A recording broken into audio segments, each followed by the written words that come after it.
मध्य प्रदेश की राजधानी भोपाल में ग्लोबल इन्वेस्टर समिट का आयोजन किया जा रहा है। आज इस समिट का पहला दिन रहा। क्या कुछ निकलकर सामने आया, क्या कुछ खास बातें हुई ग्लोबल इन्वेस्टर समिट में, हम जानेंगे वरिष्ठ पत्रकार रविंद्र जैन जी से। सर, बहुत स्वागत है आपका। सर, सबसे पहले मेरा सवाल है, भोपाल में आयोजित ग्लोबल इन्वेस्टर समिट को आप कितना सफल मानते हैं? क्या सक्सेसफुल रही ये मीटिंग? देखो, आईओसी एक बहुत महत्वपूर्ण ग्लोबल इन्वेस्टर समिट जो भोपाल में हो रही है, जिसे GIS नाम दिया गया है। निश्चित तौर पे देश और विदेश के काफ़ी लोग इस समय भोपाल में हैं। आज प्रधानमंत्री नरेंद्र मोदी जी ने उसका शुभारंभ किया है। तो सबसे बड़ी खासियत तो यही है कि प्रधानमंत्री जी का खुद भोपाल आना और तमाम सारे देश विदेश के इन्वेस्टर को ये भरोसा दिलाना कि भोपाल में यही समय है और सही समय है। ये बात उन्होंने अपनी स्पीच में कही है। मध्य प्रदेश में यही समय है और सही समय में इन्वेस्टमेंट का। आप देखिए, देश का एक बड़ा नेता यदि आप भरोसा दिलाता है इन्वेस्टर को कि आप मध्य प्रदेश आइए, मध्य प्रदेश में इन्वेस्ट कीजिए, तो ये इसका एक महत्व है।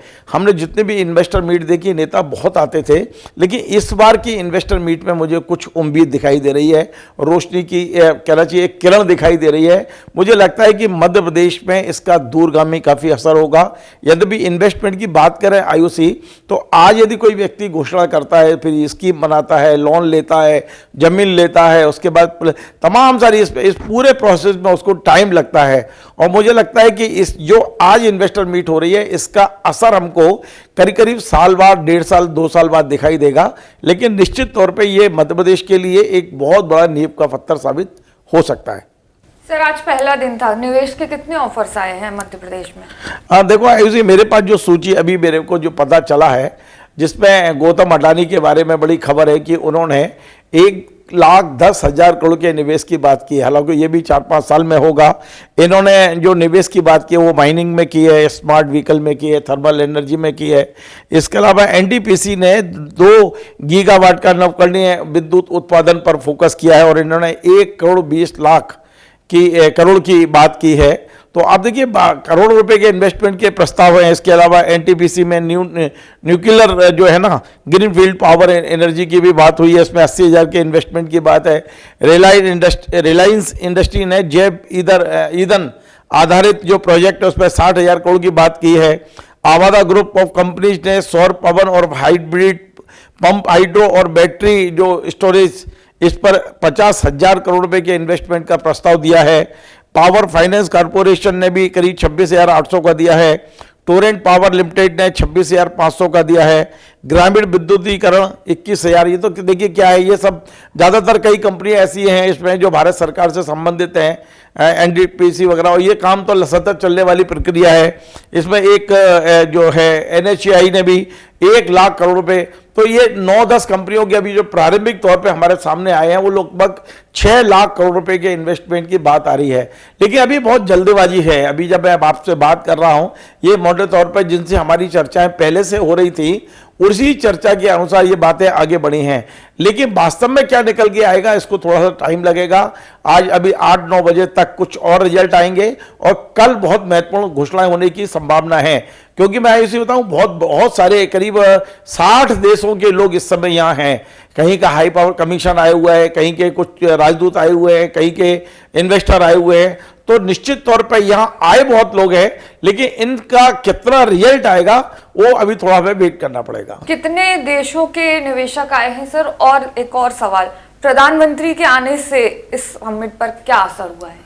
आयुषी, लगभग अभी जो हमें मोटे तौर पे बताया गया है, क्योंकि हम लोग स्वयं वहाँ जाके गिनती नहीं कर सकते, यद्यपि मैं वहाँ गया था, लेकिन हमें जो सरकार की ओर से आंकड़ा आया है वो लगभग 60 देशों के प्रतिनिधि यहाँ आए हुए हैं।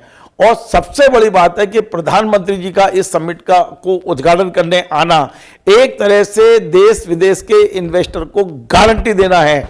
उन्होंने डबल इंजन की सरकार की बात की। उन्होंने कहा कि मध्य प्रदेश में किन किन क्षेत्रों में इन्वेस्ट की संभावना है। मैं आपको बताऊं आयुषी, प्रधानमंत्री ने खुद जो बात कही है कि इन सेक्टर में संभावना है, उसमें सोलर पावर, EV जो है, जो कम अभी गाड़ियां आने वाली है EV की, इसमें बिल्कुल पूरी तरह से क्रांति आने वाली है। इसके अलावा टेक्सटाइल की बात की है PM ने कि मध्य प्रदेश में टेक्सटाइल में बहुत अच्छा निवेश कर सकते हैं, पावर मैनेजमेंट में कर सकते हैं, पेट्रोकेमिकल में कर सकते हैं, इंडस्ट्रियल जोन जो बनाए जा रहे हैं उसमें कर सकते हैं, रेलवे में, पर्यटन में, लॉजिस्टिक में, यानी ये ऐसे कई सेक्टर हैं। प्रधानमंत्री जी ने 9 सेक्टर के नाम लिए हैं और 9 सेक्टर में भी पीएम ने नाम लिया है, तो आप सोचिए वो कितनी तैयारी करके आए थे। मध्य प्रदेश को पूरी तरह से एक तरह का मत देना उस तरह का। और एक उन्होंने सबसे बड़ी बात है कि प्रधानमंत्री ने आज मध्य प्रदेश की गारंटी ली है कि आप आइए मध्य प्रदेश में इन्वेस्ट करिए। और फिर मैं पुनः उनके शब्द को दोहरा रहा हूं, उन्होंने कहा था सही समय है और यही समय है।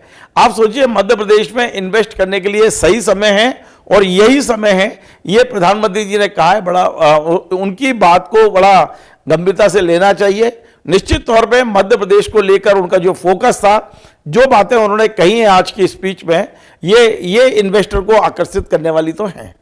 तो सर, इस समिट को हम मध्य प्रदेश के मुख्यमंत्री डॉक्टर मोहन यादव की एक बड़ी उपलब्धि मान सकते हैं?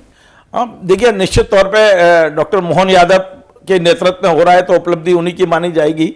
लेकिन मैं एक बात बताता हूं आपको, मैं पिछले 41 साल से मध्य प्रदेश में जर्नलिज्म कर रहा हूं और मैंने अभी तक जो शिवराज सिंह चौहान ने सबसे पहली इन्वेस्टर मीट की थी खजुराहो में, मैं उस पर रहा था मीट में, मैं गया था उसको कवर करने के लिए। हालांकि इंदौर और कई जगह और भी हुई हैं, उनमें नहीं गया, लेकिन मैं खजुराहो में था।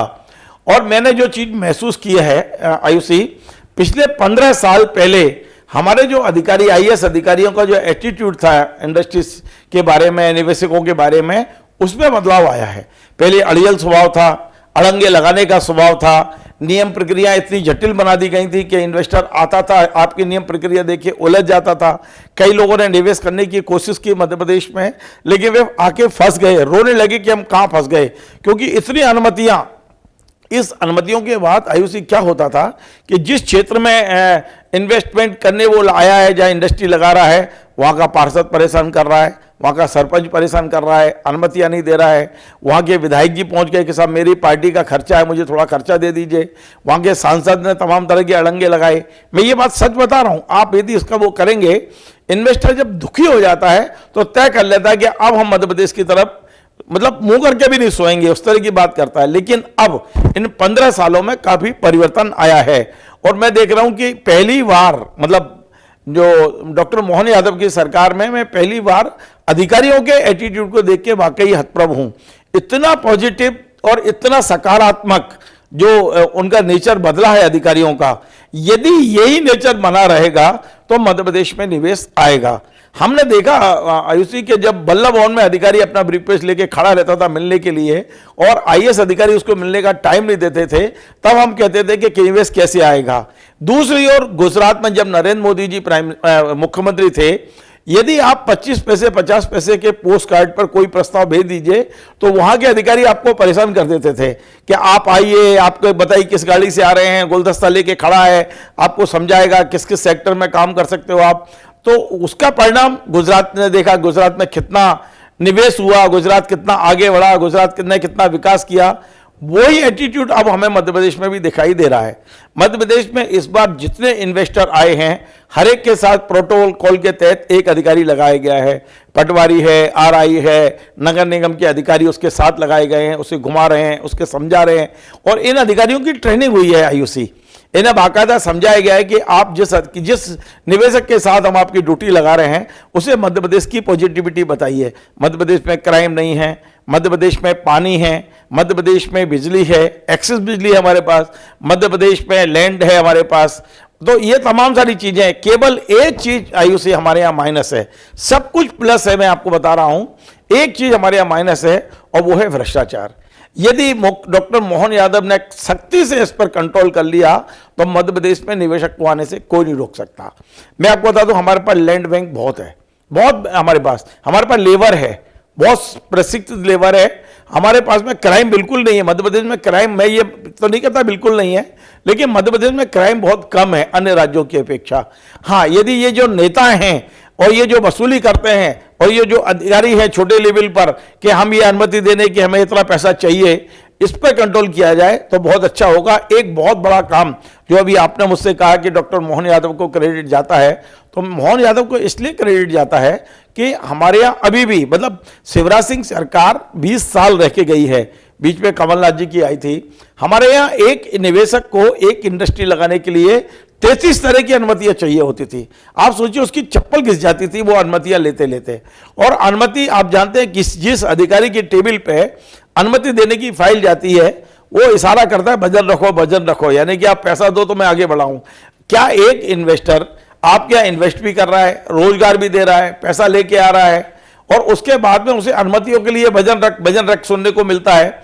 मोहन यादव ने बहुत अच्छा किया, और इस बार उन्होंने अपने अधिकारियों को इस बात के लिए मानसिक रूप से तैयार किया है कि इन्वेस्टर हमारा मेहमान है, हमारा माई बाप है, हमें इसकी सुविधाओं का ध्यान रखना है। वो जो 33 तरह की अनुमतियां हैं उन्हें 10 अनुमतियों में लाके खड़ा कर दिया है।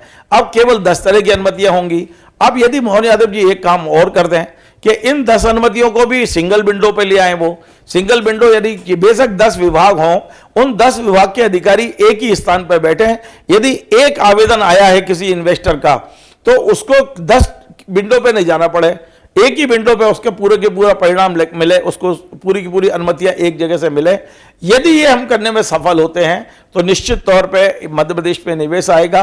डॉक्टर मोहन यादव को मैं इसलिए क्रेडिट देना चाहता हूं कि वाकई उन्होंने एक अधिकारियों पर अंकुश लगाया है, ट्रेनिंग दी है अधिकारियों को। हम निवेशक के साथ में उन्होंने एक एक प्रोटोकॉल ऑफिसर लगाया है। हर प्रोटोकॉल ऑफिसर उनकी जेब टटोल रहा है कि वाकई ये निवेश करने के मूड में आया है कि केवल घूमने के मूड में आया है, या ये तमाम, और इस सब चीज़ों का फीडबैक बनेगा अभी आयु से। ये समिट के बाद में हमें बहुत मेहनत करनी है। आफ्टर समिट जो एक होमवर्क होता है बहुत बड़ा कि कौन कौन निवेशक आया था, उसमें से कितनों ने प्रस्ताव दिए हैं, कितने प्रस्ताव हमारे मैच्योर होंगे, कितने प्रस्ताव और आ सकते हैं हमारे पास। ये तमाम सारी चीज़ों के लिए एक बहुत बड़ी टीम बना दें मोहन यादव जी अभी से, और एक बड़ा मतलब उद्योग विभाग में एक अलग से निवेशकों के लिए आकर्षित करने के लिए अलग टीम बने, पॉजिटिव अधिकारियों की बने। और यहां यदि आप निवेशक को परमिशन सारी की सारी दिला दें, निवेश करने की सहूलियत उसे दे दें, तो देखिए मध्य प्रदेश गुजरात बनने में टाइम नहीं लगेगा। अभी आपने जैसे बताया सर कि शिवराज सिंह चौहान में भी ये इन्वेस्टर समिट करते थे, तो क्या आपको फर्क नजर आता है शिवराज सरकार में और मोहन सरकार के करने में? देखो, मैं मोहन यादव और उनकी तुलना ज़्यादा नहीं करना चाहता हूं, क्योंकि क्या होता है इसी की प्रदेश के हालातों का भी एक वो रहता है, माहौल का भी रहता है। यदि हम दिग्विजय सिंह जी और मोहन यादव की तुलना करेंगे तो दिग्विजय सिंह के समय मध्य प्रदेश का बजट होता ही कितना था। मध्य प्रदेश में पॉलिसियाँ उस समय ऐसी थी कठोर कि वो लोन नहीं ले पाए, वो सड़कें नहीं बना पाए, वो बिजली को पर्याप्त नहीं कर पाए। उस समय बिजली का उत्पादन मुश्किल से 6-7 हज़ार मेगावाट था हमारे पास में, तो तुलना बहुत मुश्किल है। जब शिवराज सिंह को मध्य प्रदेश मिला था तब के अधिकारियों की मानसिकता निवेश फ्रेंडली नहीं थी, लेकिन इन 15 सालों में कुछ बदली है मानसिकता। मोहन यादव ने निश्चित तौर पे आने के बाद में सबसे बड़ा ध्यान दिया है इन्वेस्टर पे। आप देखेंगे कि उन्होंने उज्जैन से लेके हर जगह पे इन्वेस्टर मीट की, हर संभाग में एक इन्वेस्टर मीट की, एक माहौल बनाया, अधिकारियों की मानसिकता बनाई, और उसके बाद में ग्लोबल मीट का आयोजन किया है। एक चीज जरूर मैं आयुषी आपको बोलूंगा कि यदि ये जो स्थान है इंदिरा गांधी मानव संग्रहालय जहां इन्वेस्टर मीट हो रही है, ये स्थान की जगह कोई और बड़ा और अच्छा स्थान होता तो हमें परिणाम और अच्छे मिलते। वहां बेशक आपने कर दिया, लेकिन वहां पर ओवर क्राउडेड हो गया। इस समय वाहनों की बड़ी दिक्कत हो रही है। आज सुबह उद्घाटन के समय में जब गया था तो इतना ज़्यादा ट्रैफिक जाम था, तो निश्चित तौर पे यदि कोई व्यक्ति अपनी थैली और नोट भर के आपके पास लाया है, आपको देने के लिए आया है, और आप उसको यदि वाहन से सुविधाजनक तरीके से वहाँ तक नहीं पहुँचा पाते हो, तो कई बार उसका मूड खराब हो जाता है, यार ये मध्य प्रदेश में हो क्या रहा है। हम इन्वेस्टर मीट में इतनी दूर से चल कर आए हैं, रोज़ इतने सारे सपने लेकर आए हैं, और यहाँ तो ऐसी हालात हैं। तो यदि और थोड़ा सा इस पर गौर करते, हमारे पास जमुरी मैदान था, लाल परेड ग्राउंड था, और लाल परेड ग्राउंड के अंदर भी हमारे पास एक स्टेडियम है, लाल बहादुर शास्त्री स्टेडियम, तो हम चाहते तो और बड़ा और अच्छा कर सकते थे इसको।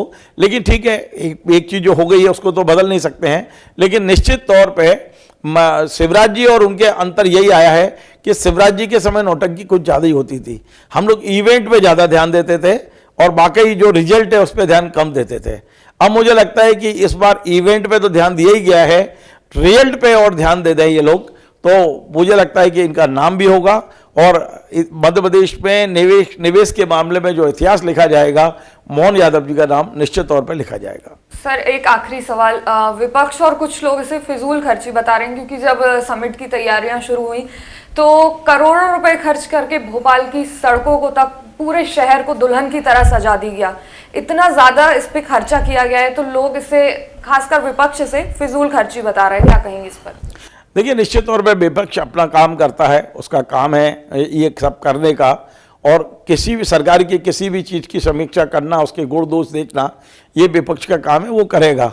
लेकिन मैं इतना ज़रूर कहता हूँ कि हाँ, मध्य प्रदेश में इन्वेस्टर मीट में जो खर्चा हुआ है वो मुझे लगता है कि इस पर कुछ ज़्यादा ही खर्चा किया है।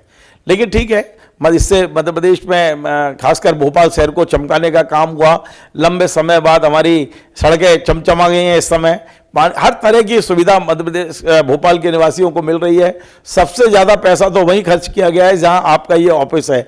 हमारे चारों तरफ आप देखेंगे कि सड़कें चमचमा रही हैं, लाइटें वगैरह ये सब ठीक ठाक हो गई है। तो पैसा तो बहुत खर्च किया है इन्होंने, लेकिन मुझे लगा कि इसके नाम पर कम से कम 25-50 करोड़ एक्स्ट्रा खर्च हुआ। हम चाहते तो इसमें बचा भी सकते थे पैसे को। बहुत जल्दीबाजी में हमने किया है, और जब जल्दी में कोई काम होता है तो पैसा एक की जगह 1.5 गुना खर्चा होता है। तो पैसा निश्चित तौर पे बहुत ज़्यादा खर्च हुआ है, ओवर एक्सेस हुआ है। और दूसरी बात आयुषी, आपने पूछा है तो मैं एक बात ज़रूर कहना चाहता हूं, क्योंकि हमें फिर से इन्वेस्टर मीट करनी होगी, अगले साल करें, उसके अगले साल करें। इस बात का ध्यान रखिए कि इन्वेस्टर मीट में ओवर क्राउड मत करिए। आज का मेरा जो अनुभव है, ओवर क्राउडेड है। आप उन लोगों को बुलाइए जो वास्तव में आपके यहाँ 100 करोड़ से ऊपर, 200 करोड़ से ऊपर, 500 करोड़ से ऊपर, एक क्राइटेरिया बनाइए कि जिनकी क्षमता 500 करोड़ से ऊपर है उन्हें आप अलग बुलाइए, और जिनकी क्षमता 500 करोड़ के नीचे है उनके लिए अलग से मीट कर लीजिए आप। क्योंकि सबको एक साथ कर दिया। आज 20,000 लोग रजिस्ट्रेशन लोगों ने कराया, अब तो ऑनलाइन खोल दिया आपने। अब उन्होंने कह दिया हम तो इतना करना चाहते हैं, और उनकी क्षमता कुछ है ही नहीं है उनके पास। तो आप सोचिए, ऑनलाइन रजिस्ट्रेशन में मैं देख रहा हूं कि टेबल कुर्सी बनाने वाले ने भी रजिस्ट्रेशन करा लिया कि साहब मैं तो इन्वेस्टर हूं। मतलब छोटे छोटे लोगों ने करा लिया, और एक तरह से आपने तमाशा टाइप बना दिया। इससे ना तो हम लोगों को समय दे पाते, ना बात कर पाते ठीक से जो बड़े इन्वेस्टर हैं। तो ये जो आपने यहाँ एक छोटा कुंभ का मेला लगाया, उसकी बजाय यदि हम टेबल पे बैठ के एक एक व्यक्ति से बहुत और अच्छी तरह बात कर पाए। हालांकि अभी अधिकारी लोग बात कर रहे हैं, लेकिन हमारे पास अधिकारी कितने हैं? जो डिसीजन लेने वाले अधिकारी हैं उनकी संख्या कम है। और आज ये 2 दिन का टाइम, मात्र कुछ घंटे मिलेंगे, 5-6 घंटे आज मिलेंगे, 5-6 घंटे कल मिलेंगे। आधा समय हमारा उद्घाटन में और आधा समय हमारा समापन में चला जाता है। ऐसे में वास्तव में हम इन्वेस्टर से क्या बात कर पा रहे हैं? या तो ये तय हो जाए कि हमारे अधिकारी इनको एक बार फिर बुलाएंगे, भोपाल जो इन्वेस्टर आए हुए हैं उन्हें टाइम देंगे, और उनके साथ, या हमारे अधिकारी उनके दफ्तर में जाएं, उनसे पूरी बात करें, अपना पूरा पक्ष उनके सामने रखें, और वास्तव में उन्हें मध्य प्रदेश लाने के लिए कुछ जो भी करना पड़े वो करना चाहिए, ऐसा मेरा सोच है। बहुत शुक्रिया सर तमाम जानकारी के लिए। ये मेरे साथ मौजूद थे वरिष्ठ पत्रकार रविंद्र जैन जी, जिन्होंने भोपाल में हो रही ग्लोबल इन्वेस्टर समिट से जुड़ी तमाम जानकारी हमें दी। कल हम फिर मिलेंगे कुछ नई जानकारी के साथ। आज ग्लोबल इन्वेस्टर समिट का पहला दिन था, कल दूसरा दिन है। कल भी नए निवेशक आएंगे और नई तरह की जानकारी हम आप तक जरूर लेकर आएंगे। यदि आपको हमारा ये कार्यक्रम पसंद आया हो तो जुड़े रहिए हमारे चैनल सबकी खबर के साथ।